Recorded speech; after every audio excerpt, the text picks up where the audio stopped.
Okay, this is my video entitled Dumb Ass Traveller's Tales. It features the stuff-ups that I personally encountered in my own travels. Even though I regard myself now as a bit of a seasoned traveller, I have done some particularly dumb things over the years, and I will now list them in chronological order. Now, first off, this is a bit of a classic. I was robbed in Rome while walking towards the Forum, and this is not an unfamiliar scenario. It's featured in the travel guides, which I happen to have my face in while walking towards the Forum. It's notorious haunt for gypsy kids and their gangs. And what they do is they basically distract unsuspecting tourists by flashing a newspaper in front of them while the other member pickpockets you.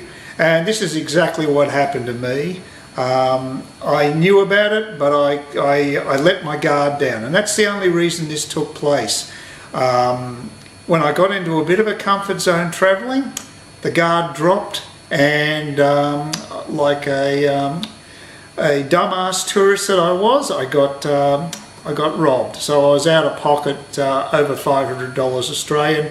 Might have been close to 800, I don't know. It was a long time ago, but I basically changed my itinerary in my trip as a consequence of that, and so I did pay the price and never went to Switzerland on my first trip to Europe, which was a bit of a shame because I was looking forward to seeing that. I went to Prague instead, which was okay, but I sort of almost decided I deserved a penalty for being so stupid. So that was my first stuff up, but it wasn't the last. And as I say, I'm going through these in chronological order. And secondly, my second incident with overseas travel took place on the same trip, which was about a 2.5-month trip to Europe. First time I'd been there. I actually had a world ticket, and I took a plane from Frankfurt to Buenos Aires airport in Argentina, and that was all fine. Fascinating place. Only spent 3 days there, unfortunately, because I was homesick. And when I went to the airport for my trip home, I went through to the immigration in Buenos Aires airport, and there was just no one there.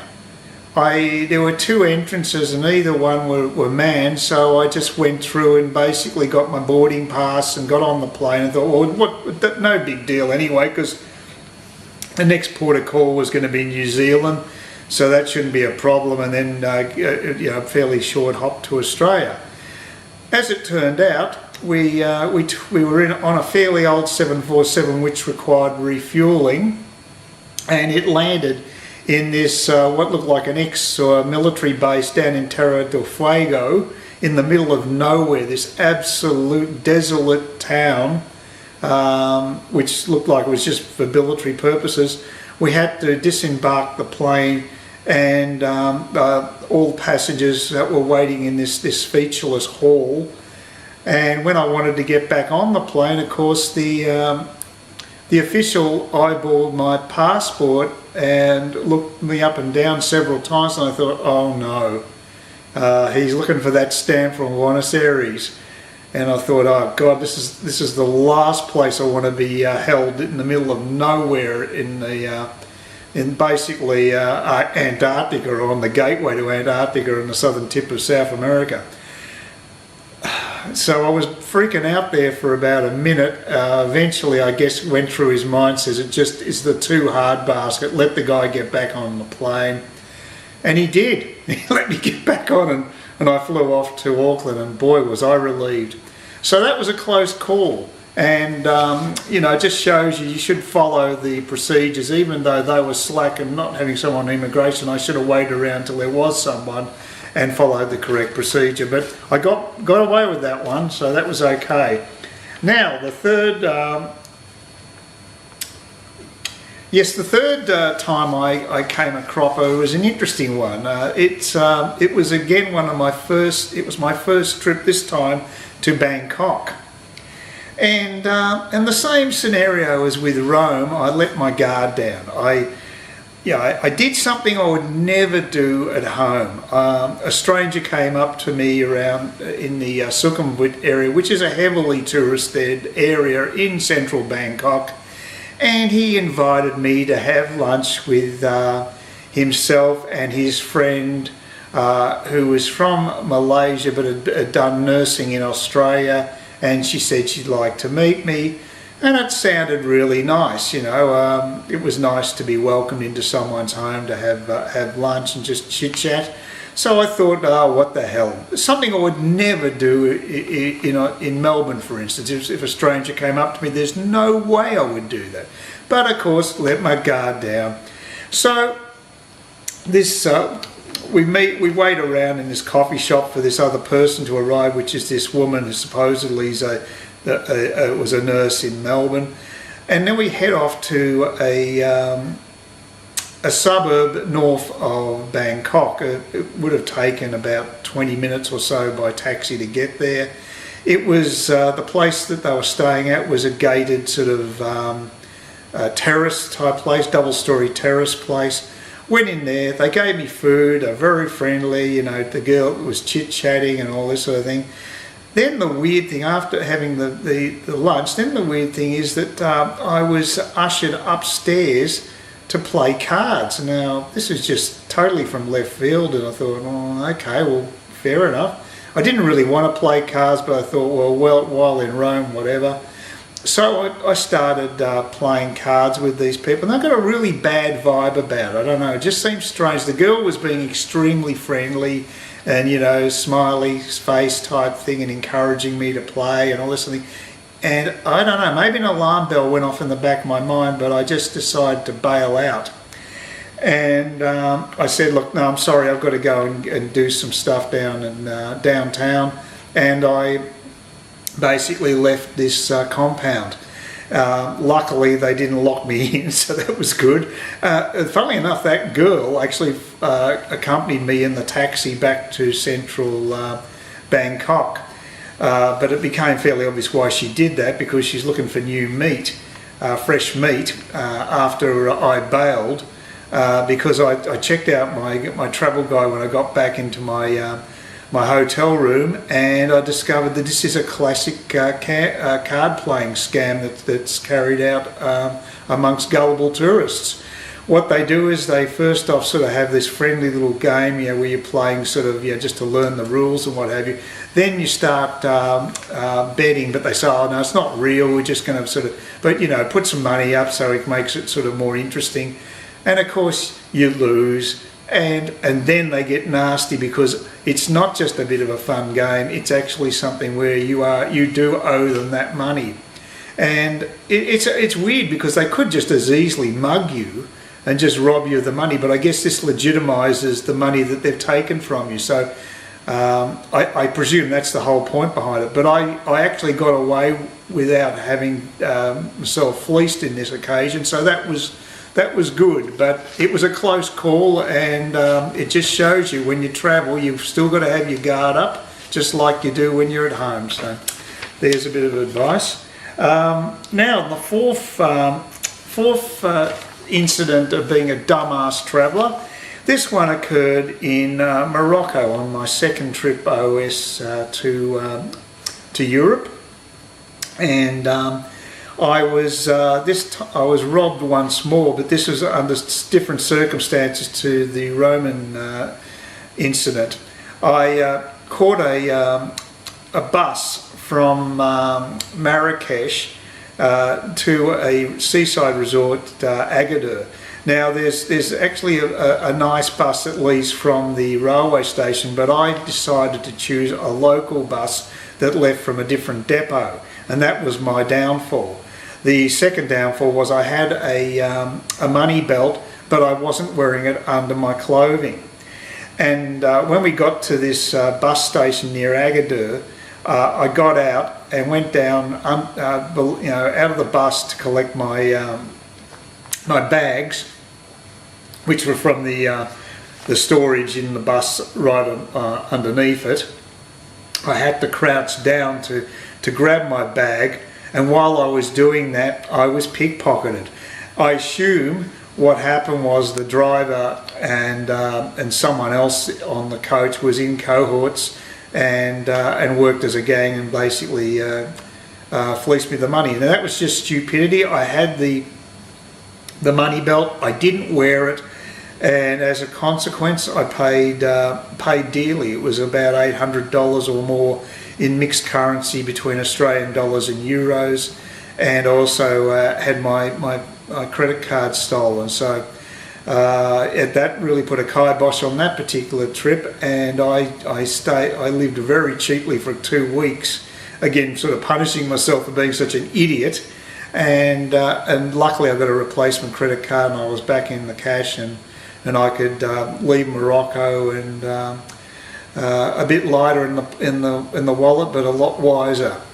Okay, so now we're down to the last 3 dumbass traveller incidents that I experienced.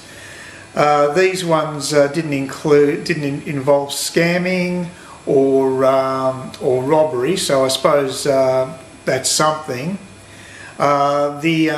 The last, or the third last occasion, it was an unusual one. It was during a recent trip to Vietnam, where I took an internal plane through Vietnam Airlines from Saigon to Nha Trang, which is a few hundred kilometres north of Saigon. I took the flight, domestic flight, and that was pretty standard. Nothing to report at all out of the ordinary there. Got out of the airport and headed towards the car park area, and there was plenty of taxis available.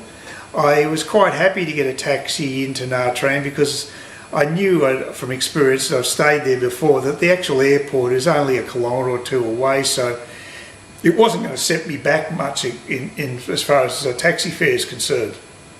So I get in the taxi, the guy puts on the meter, everything seems fine. He starts driving, we go down the road, drive down for about 5 minutes or so. None of the scenery looks particularly familiar. Looked like sort of like sand dune sort of area, which is very unusual. And we just kept driving. 5 minutes should have almost been enough to get into town, I would have thought, maybe more than enough. But we kept driving, and we kept driving and driving and driving. And I'm wondering what the hell's going on here. I'm looking at the meter ticking over and freaking out, and we just keep going through hinterland and over rivers and God knows what. It was just the trip just kept going on and on and on. It took over half an hour to actually get into Nha Trang.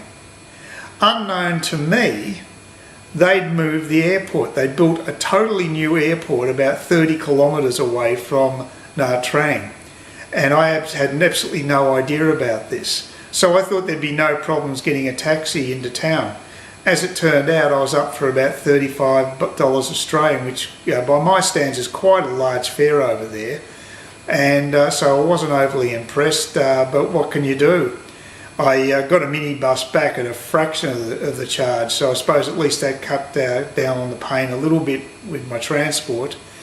And the trip to Nha Trang was no great shakes either. The place had changed. It wasn't as quaint as it used to be, so all in all it was a bit of a disaster, but that's an example of being a little stiff, I thought, on my behalf.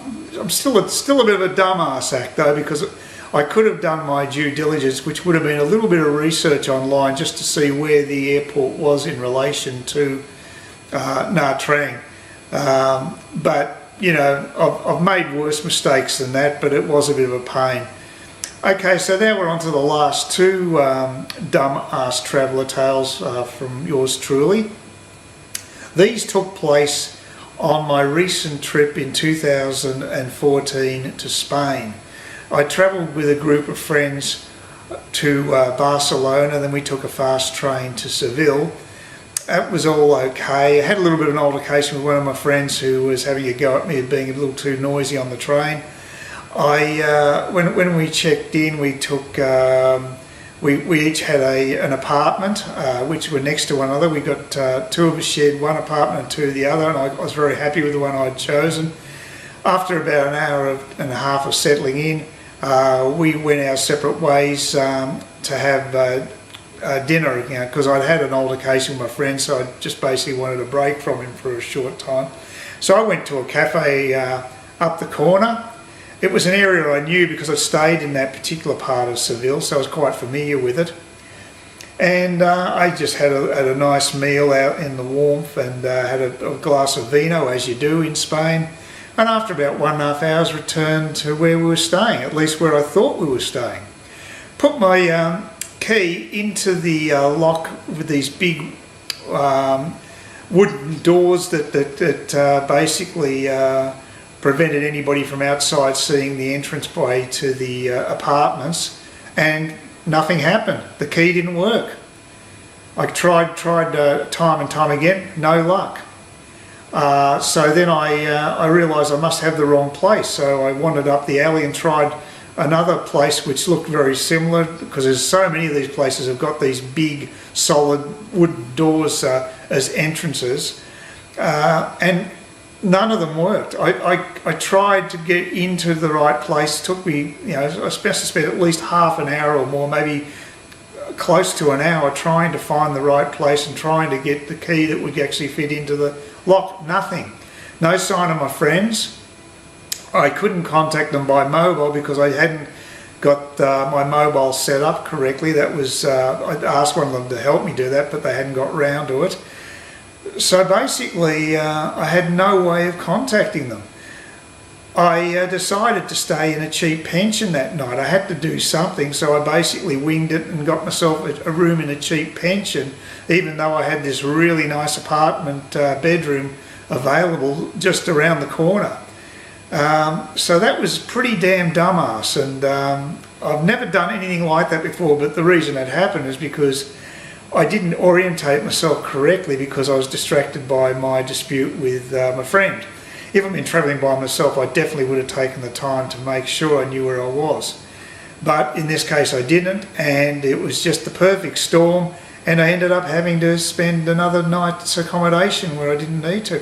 I got back in contact with my friends the next day via internet, an internet cafe down the road, and we caught up late morning and everything was sorted. So that was pretty bad, but that wasn't the end of my embarrassment in that 2014 trip to Spain. Split up from my friends after 2 weeks. They went back to Melbourne, and I continued on touring through Spain. On my return leg to Barcelona, I stayed at Tarragona, which is about 30 kilometres on the Mediterranean coast from Barcelona. Very nice place. I decided to do a bit of a touristy thing and check out a Roman aqueduct, which is a few kilometres out of town. So I went down to the town square and caught a bus and got off at the park, which had the aqueduct as its feature. It was fantastic. I could walk right across the aqueduct, which is the only time I've ever done that, one of those aqueducts, so that was quite good. Took plenty of photos, and then tried to find the bus stop taking me back to Tarragona City. I couldn't locate it. So what I did was I then walked across a busy freeway which abutted the park, hoping that maybe the bus stop was on the other side of the freeway. There was no sign of it. I went all the way up to a freeway overpass, finding out what was there. There was nothing. I backtracked and kept walking down along a ditch that ran alongside the guardrail of the freeway. I did this for a number of kilometres, and I even tripped a couple of times and grazed my knee, so I was in a pretty bad way. I could not find any signs of bus stops. I got really frustrated and was quite happy to hail a taxi, but there were no taxis going along the freeway, not one. I couldn't believe it. It was getting pretty desperate after a few hours, and I was only saved by a cop car that happened to pull up next to me, and those guys, those local cops, gave me a lift. it was really nice and really nice guys, and you know, communicated with my broken Spanish and they communicated back to me with their broken English, and they dropped me off at the supermarket just down the road from where I was staying in Tarragona. So I got out of that one luckily, but I still to this day don't know where that bus stop was, but I know that the place I stayed at, they had tourists that went there as well, and they had no problems getting back home, so maybe it was a prominent sign I just missed.